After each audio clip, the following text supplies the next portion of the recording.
Okay, so we're recording.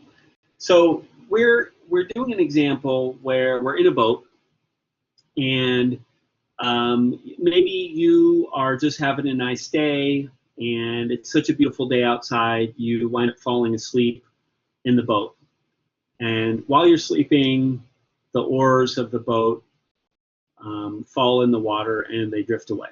So now you wake up and you're just stuck in this boat, and it just normally you just swim, but you happen to be headed out for a job interview and you're in your nicest suit or whatever, and you don't want to get it wet. So you're thinking to yourself, what can I do? I'm stuck on this boat. Well, you notice that there is a rock in the back of the boat.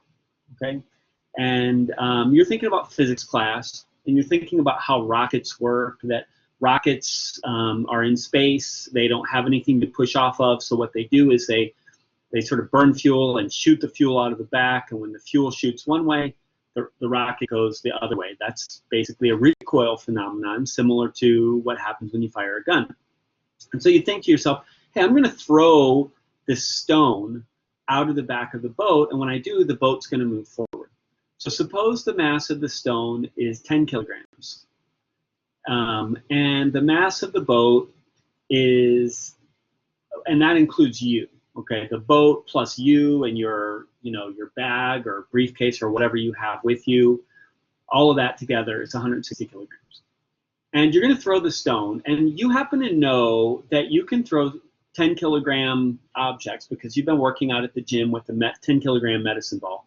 You happen to know you can throw this exactly 10 meters per second. And you're going to throw it in the opposite direction. But here's where the tricky part comes in. You can, when you're standing on the ground, you can throw a stone, a 10 kilogram stone, at 10 meters per second. But when you're in a boat and you start to throw the stone, the boat starts to move. So the speed that you're throwing the stone is not the speed that the stone travels relative to the ground. It's the speed that it travels relative to the boat. Let me pause here. This is the subtle point about this problem. Suppose the boat starts moving 1 meter per second, and you are throwing the stone with a minus 10 meters per second relative to the boat, then the actual velocity of the stone is actually going to be only minus 9 meters per second. Okay, because you have to add the velocity of the boat to this minus 10 as a vector. The problem is we don't know the velocity of the boat, so therefore we don't actually know the velocity of the stone. This we would call the velocity of the stone relative to the boat. Okay, relative to the boat. I'm just abbreviating, or not abbreviating, but whatever. Relative to the boat. So the actual speed of the stone is going to be the speed of the boat plus the speed of the stone relative to the boat. Just what I indicated here. You take the speed of the boat, which let's say it's 1, and add to that the speed of the stone relative to the boat, which would be minus 10, and that would give you the actual speed of the stone relative to someone on the shore who's watching you. And of course, you want to find the velocity of your boat relative to the shore, because you need to know, are you going to go fast enough to get to the shore in a reasonable amount of time? Okay, so that's the key idea here. This is different from all of our physics problems so far, because the speed that we throw the stone is technically unknown, because we also don't know the speed of the boat. Okay, so that's setting the stage. Now, how do we solve it? We use the same formula we use for recoil, that the initial momentum equals the final momentum. And initially, we have no momentum. We're just like stuck in this boat. If it's already drifting toward shore, then we don't have a problem. So we're just stuck there. And so the final momentum of the system would be the mass of the boat times the speed of the boat final, plus the mass of the stone times the speed of the stone final. So I'm going to call this final and final and final. Okay, speed of the stone final is speed of the boat final plus speed of the stone relative to the boat. Okay, so that's where we are. We want to know V boat final, but the speed of the stone final also relates to the final speed of the boat. Okay, so speed of the boat final, VB final, appears in two places. I have to distribute this to see how that works. We're going to have MB VB final plus MS V boat final plus MS VS relative to the boat. So we can group those two guys together and move the other piece to the other side. We'll have minus M stone, B stone relative to the boat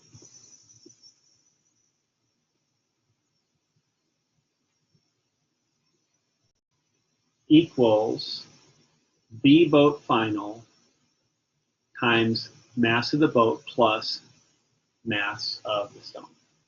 And so now we can solve for the speed of the boat final.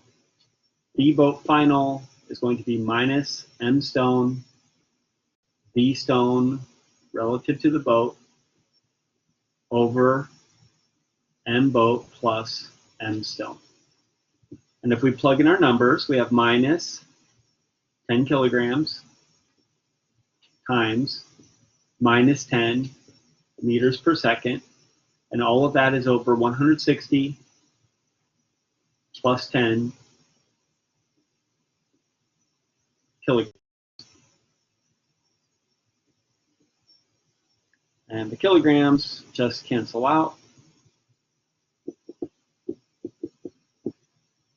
And we get finally the final speed of the boat is 0.588 meters per second. So that means in 10 seconds you'll travel about 6 meters, in 100 seconds 60 meters, and so on. And so you do this and it works. Of course, friction would slow you down a little bit, but this will probably get you there. And you make it to your job interview on time, and you have this anecdote to tell about on the way here, and they either hire you on the spot because you're so creative and quirky and they remember you out of all the applicants, or they just rip up your application because they think you're a nutcase. But one or the other, happens. All right, any questions about this example?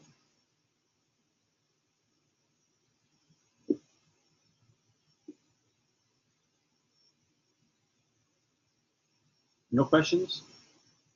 Okay, so I'm going to give you a little poll. Give me a second to set it up.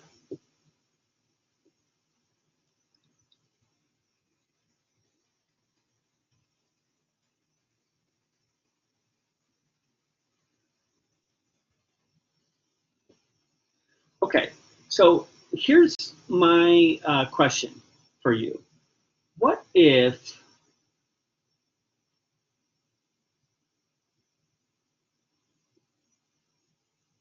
we had 2 5-kilogram stones instead, and threw them sequentially?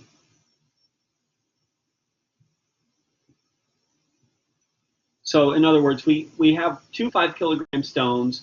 The total mass of stone is the same, but instead of throwing all 10 kilograms at once, we throw 5 kilograms out, and then we throw the next 5 kilograms out.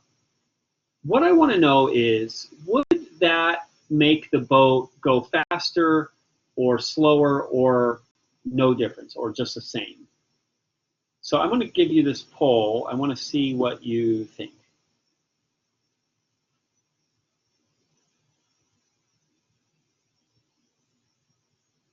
And I don't think that you necessarily will have, this is just a guess, okay? I don't think you should know the answer to this necessarily. I just want to know what you guess.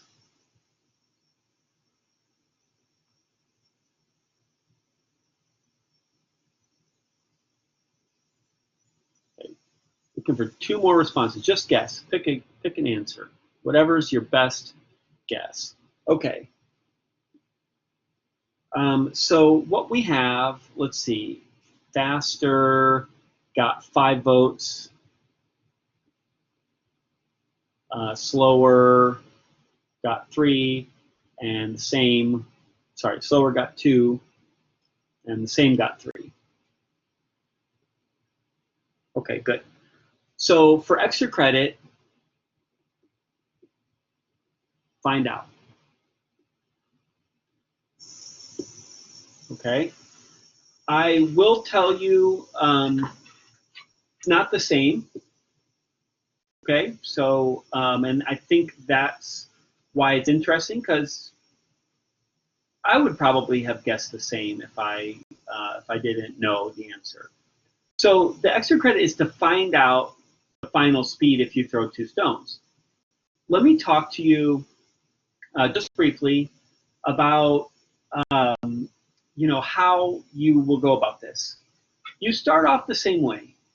You have initial momentum, which is 0, and that's equal to final momentum. But now you're going to have 2 stones. So when you throw 1 stone, you have to be careful and keep in mind that the second stone is still in the boat. So when you do this process, you have to be very careful to think about what's happening with the stones. 1 stone kind of hangs out in the boat, and the other one gets thrown out. So you do that problem. You throw 1 5-kilogram stone, and you have a boat plus another stone that sit there and start moving. And you get a speed. Then you do the process again. But the second you do it, the initial momentum is no longer 0. Now you're actually moving. You and the boat and the stone are all moving. So there's an initial momentum that depends on the speed that you found in the first part. And then you repeat the process, and you get a final V boat. And what you'll find is it's not the same as this. So I want you, for extra credit, to do that. I will post the extra credit a little later this afternoon. I have to first make sure to, it takes a while to upload the images of all of your content. So after I've done that, that'll probably take like an hour or so. Then I'll post the extra credit. And then the extra credit will be due tomorrow at 10 a.m. Sorry, at 10 a.m. So try to get this complete before class, because I'm going to talk about it in class. And any questions about the extra credit?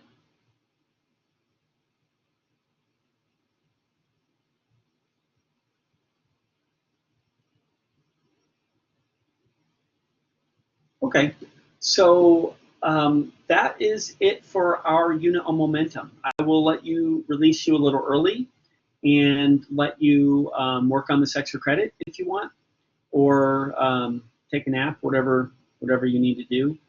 And tomorrow we begin a new unit.